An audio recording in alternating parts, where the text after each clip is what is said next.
So now we just need to return the number of empty stars, and that'll be really similar to our array here for the full stars.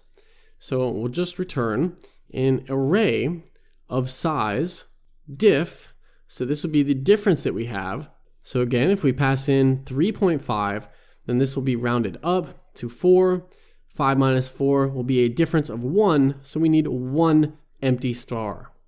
So we'll go ahead and take that and map over it, and that'll again give us the element in here and the index.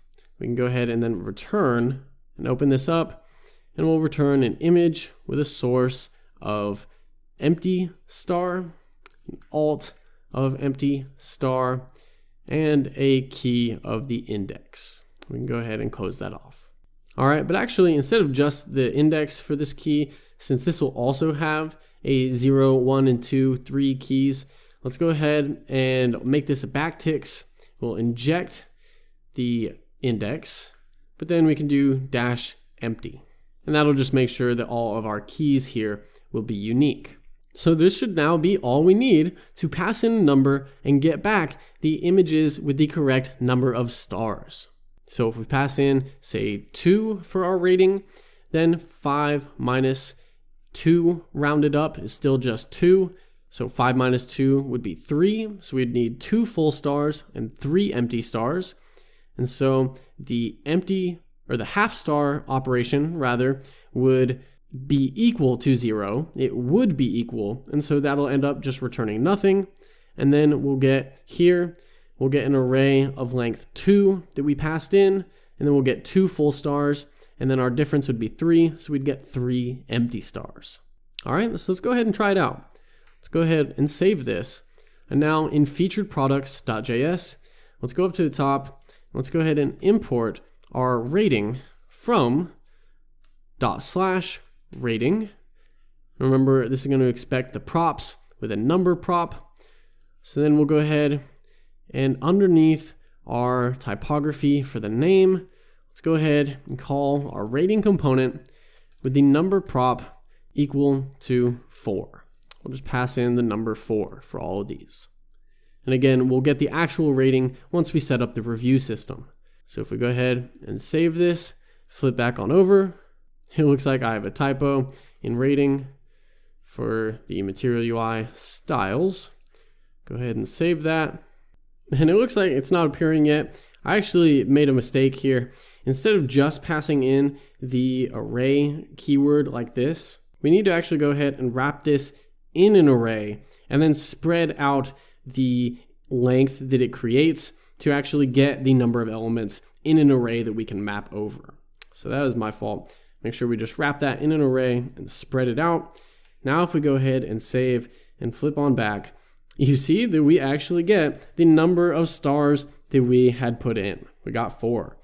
So then if we go, let's check out featured products. We could do 4.5 stars. Go ahead and save that and flip back on over. Now we've got our half star. We can go ahead and do the same with 2.5 and save that. Now we have 2.5 stars.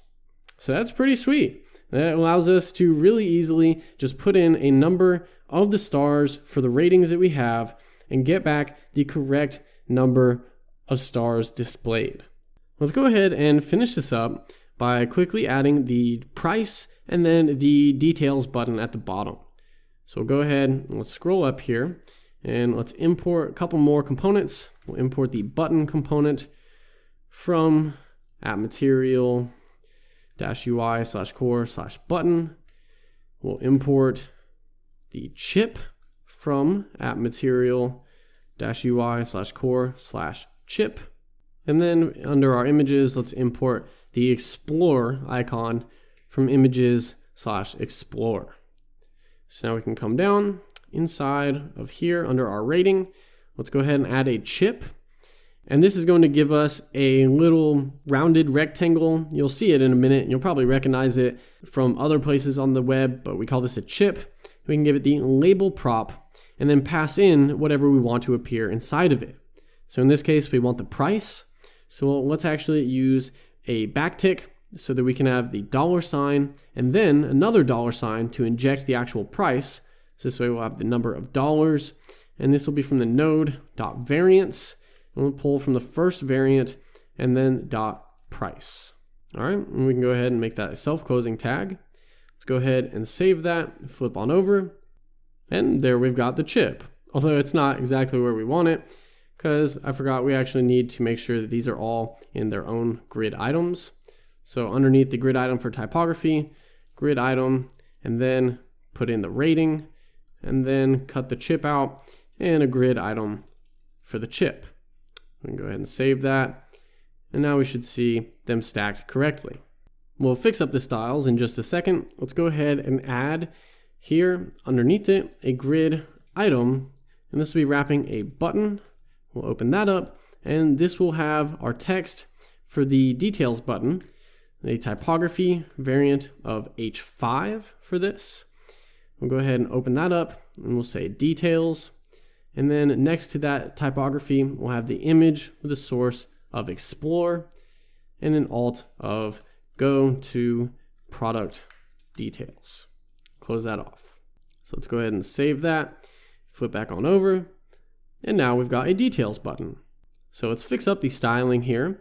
Let's first push the details button down to the bottom, so we can add a classes of root for the grid item wrapping the button. We'll give it classes.explore container. We'll come up to the style object here, add the explore container, and let's give it a margin top of auto. And we can go ahead and save that, and we should be able to see, make sure I get that saved, and we should be able to see this push down to the bottom. Very nice. Let's go ahead and fix that text. So we'll give the button classes root for the button, classes.explore button. And we can come up and add the explore button class and do text transform of none and save that. And now we won't have that capitalized. Let's also give it a margin right, or actually, no, we want that to be on the image itself. We want to put some space between the text and the image. So let's go ahead and give the image a class name, because we want to resize it too. I think it's a little big there, so we can shrink it down. If we give it a class name of classes.explore icon, so we'll go up here, create explore icon.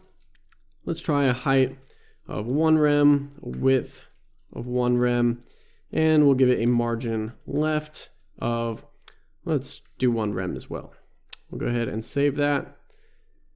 And it looks like that shrunk it a little too much, and we don't want the same height and width on that actually. So let's go ahead and just set a height of 2 rem. Let's save that. And it's almost good. Let's try 1.5 rem for that height. Nice, I think that looks perfect. All right, so now we just need to style our chip. So if we go ahead and inspect the chip, we can see that there is a chip label and chip root. So the labels for the text and the root is for the actual chip itself. So let's go ahead and we'll just add the class already, chip text, or we could do chip label to keep it consistent. And this is also going to be our typography H5. So to do this, we can just go ahead and pull out, we can extend the theme.typography.h5. Make sure that's a lowercase. And that will apply our H5 styles to this. But then let's also go ahead and add chip root and give it the background color of our theme.palette.secondary.main for our darker green color. Now we can go ahead and let's add onto the chip the classes root, and this will be our classes dot chip root, and then label, it's going to be classes dot chip label. Let's go ahead and save that and flip back on over and check that out. We've now got a really nicely styled setup here, all totally consistent from the design file. So if I go ahead and open up these other ones, you can see we've got the other prices, and still we have the same rating on all these because we've just hard coded it in for now. But this looks really good. This looks perfect, exactly how we wanted it. So I think we can call this good for now.